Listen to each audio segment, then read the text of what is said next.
Bonjour à tous et à toutes et bienvenue une fois de plus sur la chaîne du pouvoir de la conscience. J'espère que vous allez bien, j'espère que vous passez une excellente journée et que vous prenez grand soin de vos conversations internes. Aujourd'hui, une nouvelle conférence de Neville Goddard intitulée La Bible, votre biographie de 1963. Avant de commencer avec la lecture, je vous invite à vous abonner à la chaîne si vous ne l'avez pas encore fait et n'hésitez pas à partager son contenu si vous pensez qu'il peut aider des personnes de votre entourage. Sans plus attendre et en vous remerciant de votre temps précieux, on commence avec la lecture. La Bible, votre biographie. Quand je dis que la Bible est votre biographie, je dis en fait que vous êtes Dieu, et je le pense sérieusement. On nous dit dans le psaume 82, et je cite, « J'ai dit, vous êtes des dieux. Tous, vous êtes des fils du Très-Haut. Cependant, vous mourrez comme des hommes et vous tomberez comme n'importe quel prince. » Donc, je veux dire exactement ce que le psalmiste m'a dit, que vous êtes des dieux. Mais l'homme a une conception si étrange du mot Dieu. Le courrier de ce matin m'a apporté une lettre. Je ne connais pas la dame, elle prétend avoir 82 ans. Elle disait « Je vais vous renvoyer votre dernier livre, La loi et la promesse ». Elle ne peut pas me le renvoyer parce que je ne lui ai pas vendu. Elle l'a peut-être renvoyé à mon éditeur ou à un magasin qui lui a vendu le livre. Elle a dit « J'ai lu les 156 pages, les 40 histoires racontées sur la promesse et aucun crédit n'est donné à Dieu. Personne qui a reçu la réponse à ses prières n'a remercié Dieu, donc c'est un livre sans Dieu. » Elle va donc le renvoyer à quelqu'un. Je ne la critique pas. Elle a 82 ans et sans doute, comme ma propre mère et mon père, qui avaient des concepts étranges et merveilleux de Dieu, mais Dieu en dehors d'eux-mêmes. Le Dieu auquel il se référait était à l'extérieur, et elle, sans doute, se référait à un Père créateur externe, et c'est son Dieu. Si elle ressent cela à son sujet, vous ne pouvez pas la blâmer quand elle lit cela, car je les ai mis ensemble et j'ai identifié Dieu avec l'imagination humaine. En identifiant les deux et en le faisant un, j'ai effacé la vision qui a tourmenté l'homme. En effet, on nous a dit « Toutes choses ont été faites par lui, et sans lui, rien n'a été fait de ce qui a été fait. » Alors, nous découvrons que nous pourrions nous imaginer être ce que nous voulons être, et en restant fidèles, en restant loyaux envers cette hypothèse, cela deviendrait un fait externe dans notre monde. Et si toutes choses ont été faites par lui, et sans lui, rien n'a été fait de ce qui a été fait, et que nous avons fait cela comme une expérience et que cela a fonctionné, eh bien alors nous découvrons Dieu. Et il n'était pas un être dans l'espace qui reviendrait. Nous l'avons trouvé en nous-mêmes comme notre merveilleuse imagination humaine. C'est là que nous échouons souvent, certainement, nous sommes encore déchirés entre le concept de Dieu, le Père de David, et ce que nous découvrons nous-mêmes. Ainsi, nous sommes encore sous l'influence d'un ancien concept de Dieu. Alors cette dame va renvoyer le livre. Et nous allons tous sentir que demain, elle verra qui est vraiment Dieu. Mais ne la jugeons pas, ni durement non plus. Laissez-la exactement comme elle est, car au moins elle croit en Dieu, ce qui est bien plus grand que de ne croire en aucun pouvoir créateur dans ce monde. Revenons maintenant au livre des livres. Vous ne pouvez pas le lire en disant « Eh bien, j'ai ouvert le livre et j'ai lu de la Genèse à l'Apocalypse ». Il y a 60 livres dans ce que nous appelons la Bible. C'est une bibliothèque. L'Ancien Testament est quelque chose que vous pouvez à peine croire, certainement pas de manière sensée, sans la clé qui nous est donnée dans le Nouveau. Le Nouveau est complètement caché dans l'Ancien et l'Ancien est manifesté dans le Nouveau. Donc, nous nous dirigeons vers le premier livre, le livre du commencement, le livre de la Genèse, et écoutez attentivement, nous traitons d'un mystère. Quand je parle d'un mystère, je ne parle pas d'une matière que nous devons garder secrète, mais d'une vérité qui est mystérieuse dans son caractère.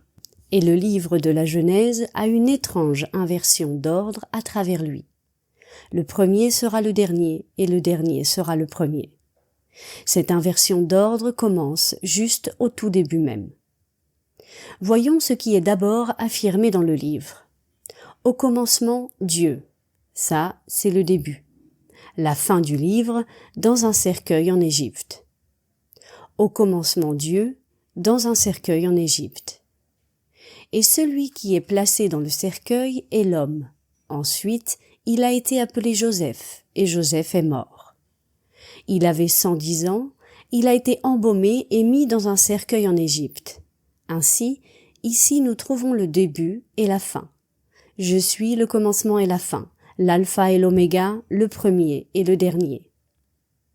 Voyons comment les choses se déroulent pour nous. Dans le premier chapitre, le but de Dieu est établi. Faisons l'homme à notre image, selon notre ressemblance, et qu'il domine sur les poissons de la mer, les oiseaux du ciel, et sur les bêtes, et sur toute la terre, et sur tout ce qui se traîne sur la terre. Donnons-lui la domination, c'est le but de Dieu, pas encore son acte créateur. Son acte créateur vient dans le deuxième chapitre, mais c'est le but de Dieu exprimé. Il va faire l'homme à son image et lui donner une complète domination sur toute chose. Dans le deuxième chapitre vient l'acte créateur, et Dieu du même, poussière de la terre, a fait l'homme et a soufflé dans ses narines le souffle de vie, et l'homme est devenu un être vivant. Maintenant, passez du deuxième chapitre, verset 7 au verset 21. Là, vous trouverez l'acte créateur. Il exprime cela au verset 7, puis complète l'acte créateur du 21 au verset 24. Et Dieu fit tomber un profond sommeil sur l'homme, et il s'endormit. Et ensuite vient l'acte créateur de la division de l'homme. Homme-femme, il les fait maintenant. L'homme n'est pas un homme, l'homme n'est pas une femme. L'homme est l'image de Dieu, un être au-dessus de l'organisation du sexe. Mais il est destiné à être cet être. Il n'est pas encore complété. Pour atteindre ce niveau où tout est soumis à son pouvoir créatif, il passe par cette image divisée de lui-même, appelée homme-femme. Ensuite, on nous dit, dans l'état divisé, il est conduit dans un monde d'expérience. Ici, il y avait un monde d'innocence, parce qu'ici, il est mort, de sorte que le mort ne pouvait en aucune façon être tenté. La tombe ne pouvait violer quoi que ce soit. Il est mort. Cependant, il est vivifié. Il est vivifié par l'immersion de Dieu en lui-même. Car, n'oubliez pas le dernier verset, dans un cercueil en Égypte. Mais l'histoire est, l'ayant fait à son image, l'image n'a pas de pouvoir en elle-même. Elle ne devient animée et vivante et sensible que si Dieu s'immerge dans sa propre image. Ainsi, Dieu s'immerge dans son image et dans cet état, l'image se divise, homme, femme, comme nous sommes. Et ensuite vient l'histoire la plus horrible du monde, que Dieu est en elle, cette image de lui-même, le tourment même de l'éternité. Il est nécessaire de prendre l'image qui était morte et juste devenue sensible, devenue vivante, mais seulement devenue vivante, qui est un état sensible, et ensuite la transformer en un être donneur de vie seulement par Dieu. Ainsi, cela a pris à toute l'histoire 6000 ans, appelés 6 jours, pour compléter l'œuvre de Dieu. Ici, vous et moi, nous sommes les êtres. Je ne parle pas de théorie ce soir, je parle d'expérience. Je vous dis que l'histoire est vraie du début à la fin, et si je ne peux pas être ici devant vous et prouver à votre propre satisfaction le pouvoir qui est Dieu, c'est seulement parce que je porte encore ce vêtement de chair. Et ainsi, tant que je porterai ce vêtement, la gloire de l'héritage céleste ne peut pas être actualisée par moi, ou du moins n'est pas pleinement réalisée en moi tant que je porte et continue à porter ce vêtement de chair. Mais tout ce qui est dans la Bible, je l'ai expérimenté. J'ai expérimenté les profondeurs de mon âme et tout est vrai, du début à la fin. Il y a quelques années, William Blake, qui est mort en 1827, et je l'ai trouvé dans ses sphères célestes, le majestueux patriarche, et il m'a dit « Reste immobile.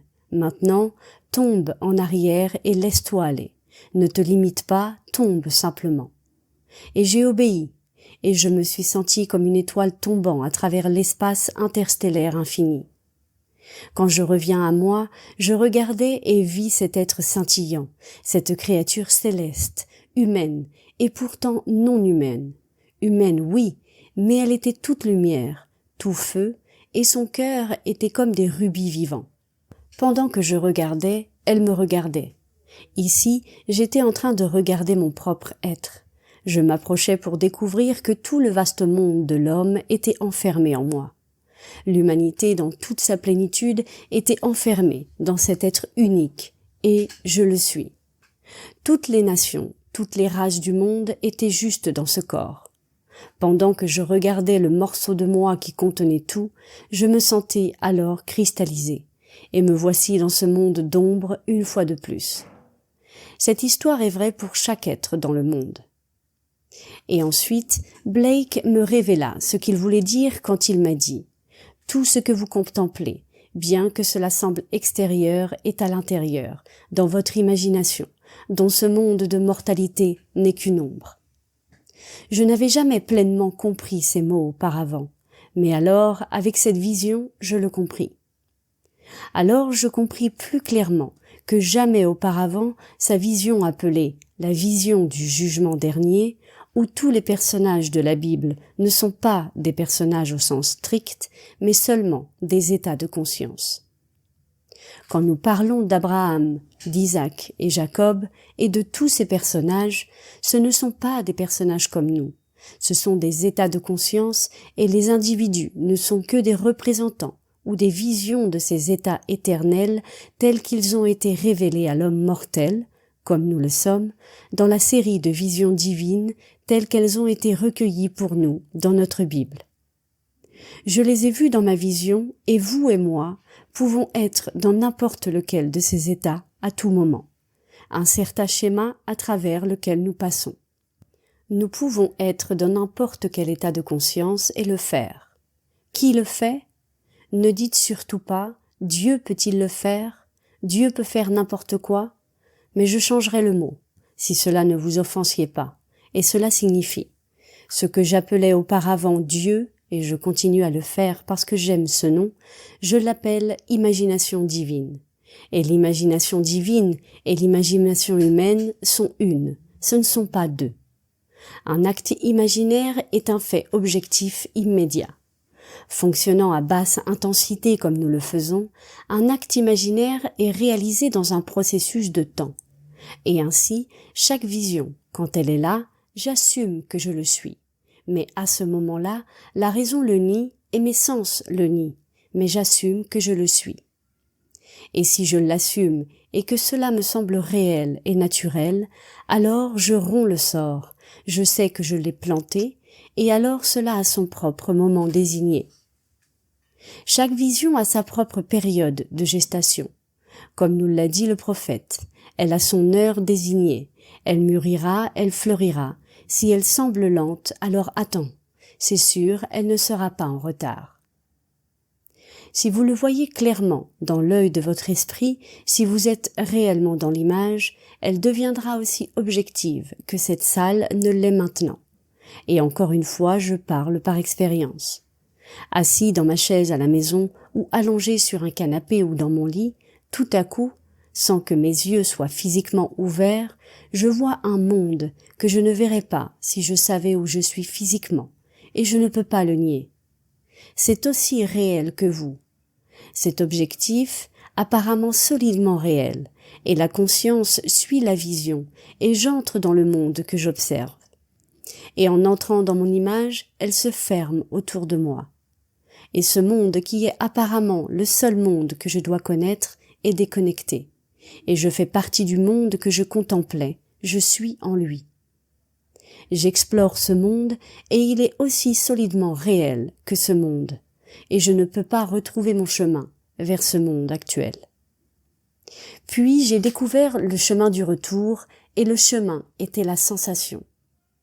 Étant dans ce monde sans rue menant à ce monde-ci, j'ai supposé que ma tête était sur un oreiller, sur le lit, dans la chambre, dans la maison, dans la ville que je connaissais si bien.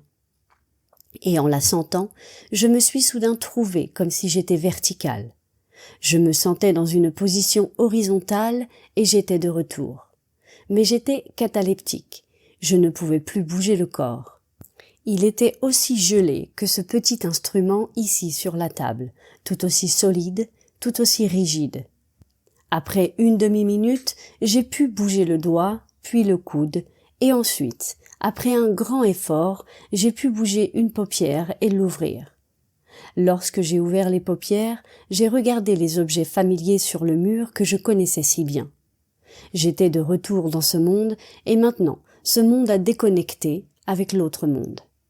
Je vous dis, il y a des mondes dans des mondes.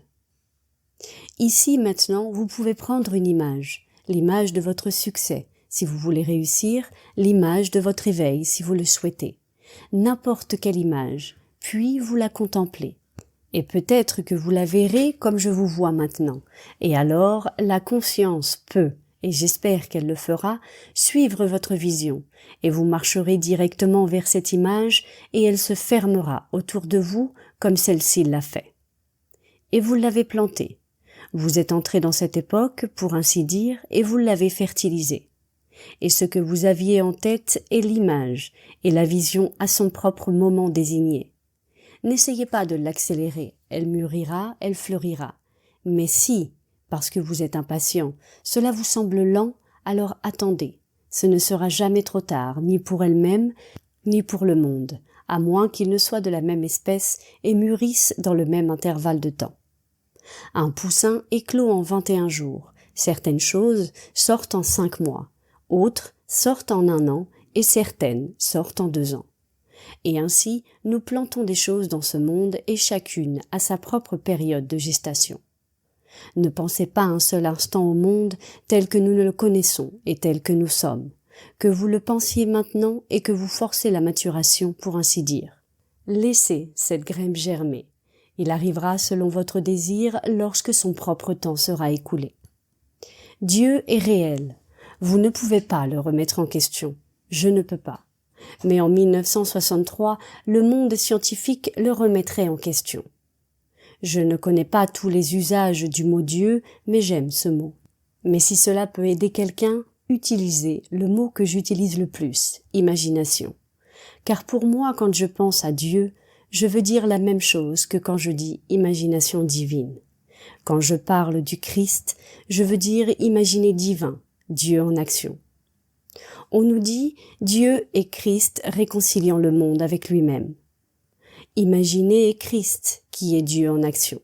Ainsi, l'imagination dans le Christ, avec son imagination, imaginant, réconcilie le monde entier avec lui-même. Mais si cela vous offense, revenez au mot Dieu, mais ne mettez pas Dieu à l'extérieur, comme quelque chose de séparé de vous, car il ne l'est pas. Le nom révélé de Dieu pour ce monde est « Je suis ». C'est son grand nom. Pouvez-vous dire « Je suis » ? Ça, c'est Dieu. Que suis-je en train de penser ? Je pense que je ne suis pas une bonne personne. Eh bien, c'est ce que vous faites, c'est Dieu en action. Et savez-vous ? Vous vivrez pour voir le jour où vous aurez raison. Alors, je suis en train de faire quoi ? Je suis en train de penser à quoi ? Quoi que ce soit dans ce monde, tout est possible pour Dieu. Quand vous dites « je ne crois pas ceci et cela », parfait, c'est votre privilège. Mais qui ne croit pas ça ? Je suis. Dites-vous ? Eh bien, c'est Dieu. Ne le croyez pas. Je ne suis pas sympathique, je ne peux pas gagner ma vie. Eh bien, c'est votre privilège. Croyez-le, et je peux vous dire comment Dieu est véritable. Il le démontrera. Réalisez que toute chose que vous êtes en train de penser, vous êtes en train de le mettre en mouvement, et vous l'avez fécondé dans votre monde, car le seul nom révélé de Dieu est « Je suis ». Alors, qu'est-ce que vous imaginez ? Dans ce pays, nous n'enseignons pas la Bible. Nous enseignons des rituels et des cérémonies, et tout cela est vague. Cela n'a rien à voir avec la Bible. La Bible est la révélation de Dieu, de lui-même, à l'homme. Si vous n'avez jamais vu l'intérieur d'une église, cela n'a aucune importance. En fait, on nous dit dans la Bible de ne pas construire d'église, mais l'homme insiste pour construire des églises. Il dit « Ne construisez aucun temple pour moi, j'en construirai un pour toi ». Ne me construis aucun tabernacle dans ce monde, j'en construirai un pour toi. Et quelques scribes, pour justifier la construction de tabernacles, ont inséré le verset 13, que tous les érudits s'accordent à dire qu'il s'agit d'une insertion. Il ne se trouve pas dans le manuscrit ancien. Je vous dis que le drame commence de cette manière.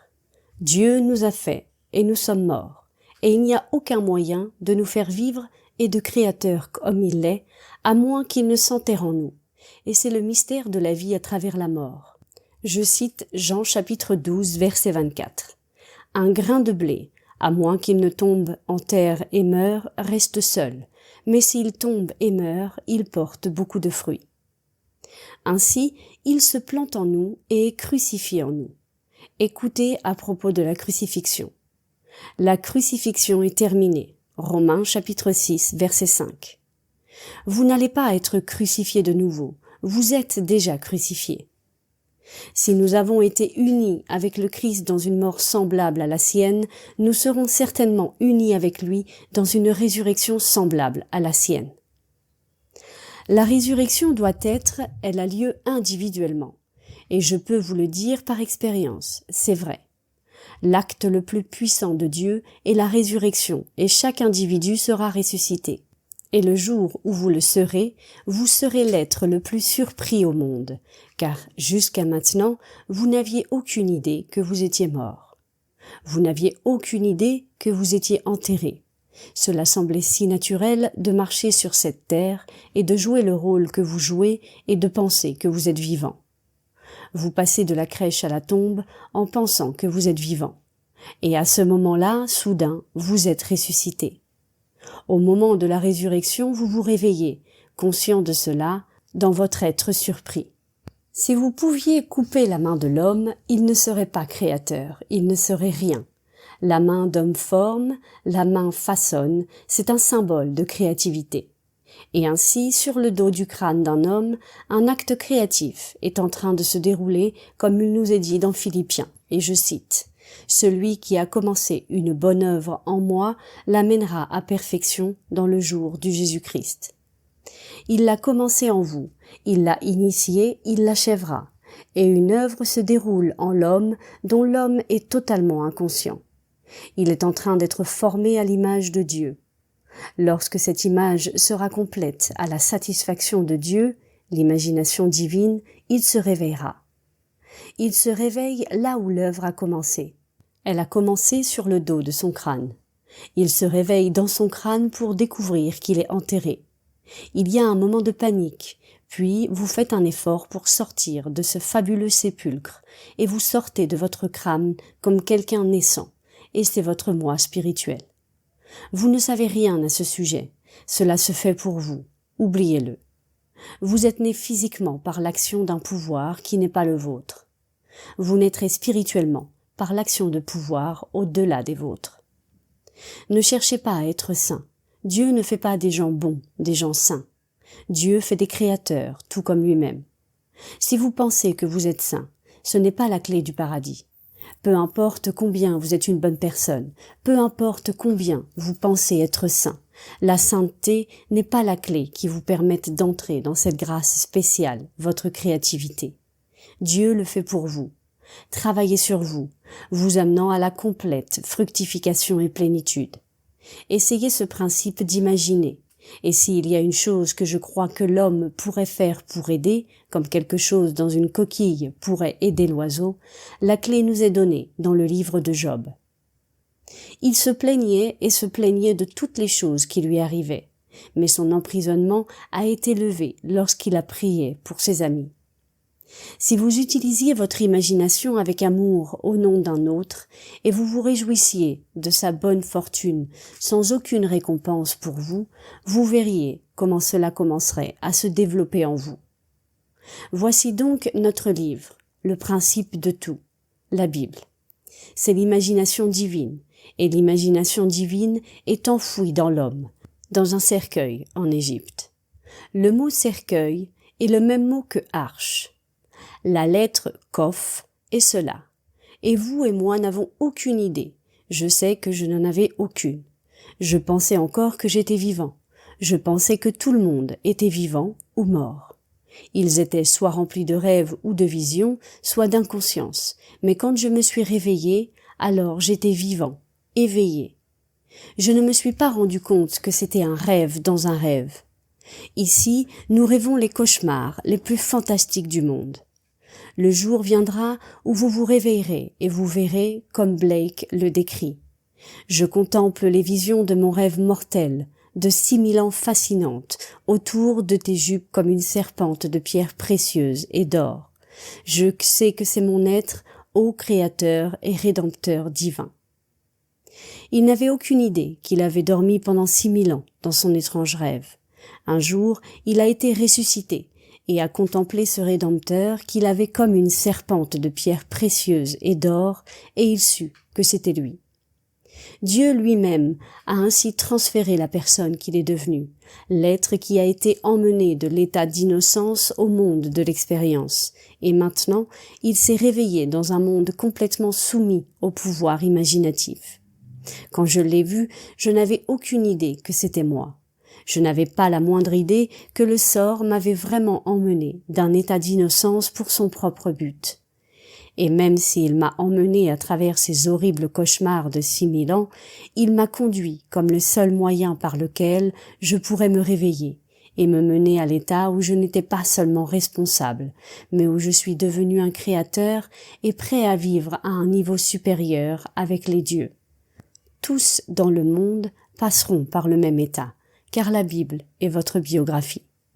Le seul sujet de la Bible est Dieu, et parce que c'est votre biographie, tout est au sujet de vous, car vous êtes Dieu.